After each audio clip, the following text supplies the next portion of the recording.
So good afternoon, everyone. This is a video presentation of the engineering in society. Welcome to our program. Nowadays, the world economics developing so fast, and the employment system changing so rapidly. Many companies of the developed countries, they moved their production line into the developing countries. So, as people did this also. And recently, the manner that these companies did caused the dissatisfaction of the American government. So in the background of the worldwide economic crisis, the labor-intensive industry has been abandoned by the U.S. It's now getting real attention by the Americans. Here's a short video to introduce this situation. Manufacturing semiconductors happens in 3 stages: design, wafer fabrication, and assembly. In the 1960s, U.S. companies started sending low-skill aspects of assembly to Asia. Skilled wafer fabrication followed in the 1980s. And within the last decade, some complex design work has moved overseas as well. The point is that innovation requires relationships between design teams and factory workers. When low-skilled jobs go overseas, it creates a vacuum that increasingly pulls higher-wage jobs abroad as well. And losing manufacturing jobs has other consequences, too. As American manufacturing has declined, our economy has lost what's known as a job multiplier. Let's look at some estimates from the U.S. Bureau of Labor Statistics. If America were to create 1,000 auto manufacturing jobs, suddenly, auto plants would start ordering more parts from other companies and hiring new managers. Those 1,000 new auto jobs would create other manufacturing jobs, new management jobs, transportation and warehouse jobs, scientific and technical service jobs, as well as various other work. All told, you would add 5,712 total jobs to the economy as a result. Now, consider what happens if you add 1,000 new hospital jobs.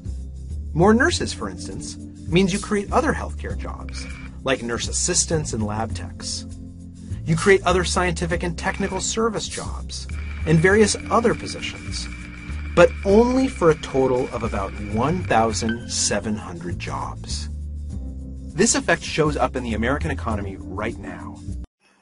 So this is the issue we are going to talk about today.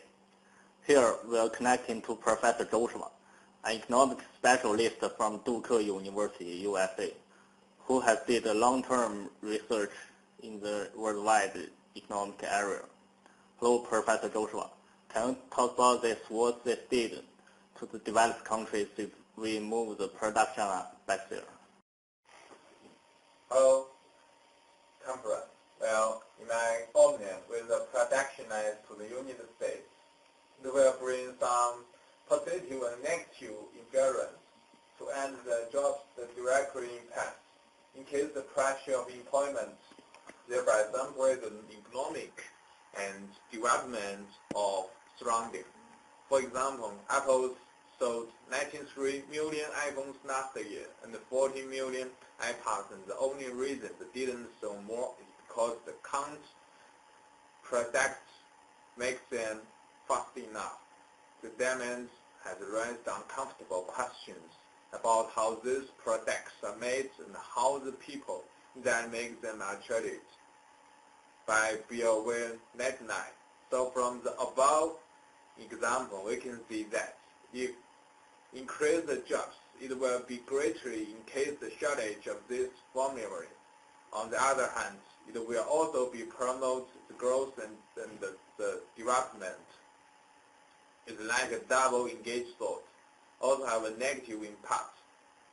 Once I've read the news on the internet, Americans are not going to assemble iPhones, and if Apple did bring an assembly line to do just that to some small port city somewhere in U.S., closely tied to the manufacturing in Japan and Korea, then they could invest by invest millions of dollars in automation. It could be not a thousands of more like new heroes clamping pieces of metal of an iPad cover. China has taken on U.S. manufacturing jobs since the in 1980s. That is indisputable, but none of the jobs that they have taken have been jobs like Bill Weil has shown us at Foxconn, and those are jobs that Americans don't want to do for the long haul, so it can be explained some formally. Absolutely, the population of increasing faster will be cause a serious environment problems. The growth of jobs will also cause a rise in production costs. The most of workers could be suffer from the factory. Naturally, the profits could be no. So the government should find the effective plan to balance the situation. That's called macro control. It's like make economic growth route to keep in a reasonable level. It's necessary to improve the speed hardware and prevent the economic from grow fast, but also to avoid factors that we are talking about the ups and downs. Therefore, the global permanent economic growth is to opportunize the schedule, making sustainable, repeated, stable growth based on how effective. In addition, increase the employment, but keep a reasonable rate of employment. The government should expand the employment as an important regulatory target. Stable the overall pace level of price is necessary to prevent the inflation and also avoid the deflation. In other words, it can be deal with the production and transport correctly, then it can make the perfect mechanism. So thanks for Professor Joshua's analysis. And what kind of the benefits can the production lines bring? Here we invited Dr. Tom to have a talk about this. Tom is also a specialist in the economic area, and he has paid a lot of attention to the issue that how does the production lines develop for a long time. So next, we connect to Dr. Tom. So Dr. Tom, can you talk about this? What does the production lines did to the developing countries? As we all know, with the economy development, more and more people move to the city. Lots of present move to the city became the majority work. They no longer go back to the farmland. So this part of the present is produce a new group. We call it emerging global. The developing country need to provide jobs to arrange these people. Then the developing country introduction many global intensive production lines. Foxconn is the biggest foundry in the world. It's famous for the iPhone. Now let's see how much does the economy benefit is the Foxconn take to China. Foxconn is a Taiwan company developing in China more than 20 years. It has close 1 million global employees. Shenzhen factory is a big part of the Foxconn company. This place we call the city of the iPod. In the factory, here is 300,000 workers, and there have a fire department, a hospital, and a swimming pool. Not only this, all kinds of restaurants, banks, and shops was being opened in the two sides of the main road. All this we just see is in factory. Outside the factory, here is a big city called Longhua. Before the factory comes to the place, here is a small town. But now the city became more than 100 million people. Most of the people works linked to the factory. The industry of the city is all about the factory. All we could see just one part of the Foxconn. In China, Foxconn have 24 industry parks. Their works are all more than tens of thousands. The factory production line not only produce iPhone and iPad, but also have a lot of economic production, such as HP's computer, Motors Mobile, PS3, Whale, and so on. Every day there are 1 million goods would be produced. In 2009, from the Shenzhen factory there are more than 30 billion of products is exploited. The Foxconn company total exported for 60 billion became the biggest products company in China. So these manufacturers are not as good as Mr. Eyes. Then where are the production lines going? What does the future of these factories look like? Here we got the person in charge of the Chinese Development and Reform Commission, William, to give us some analysis.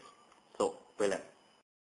Okay, in the past years, these foundries make a lot of contributes to China's economic indeed, but along with the policy for China underdevelopment area improved, the migrant workers who won't be engaged in the flow line under high pressure become less and less. The price of labor steadily rising in these manufactories.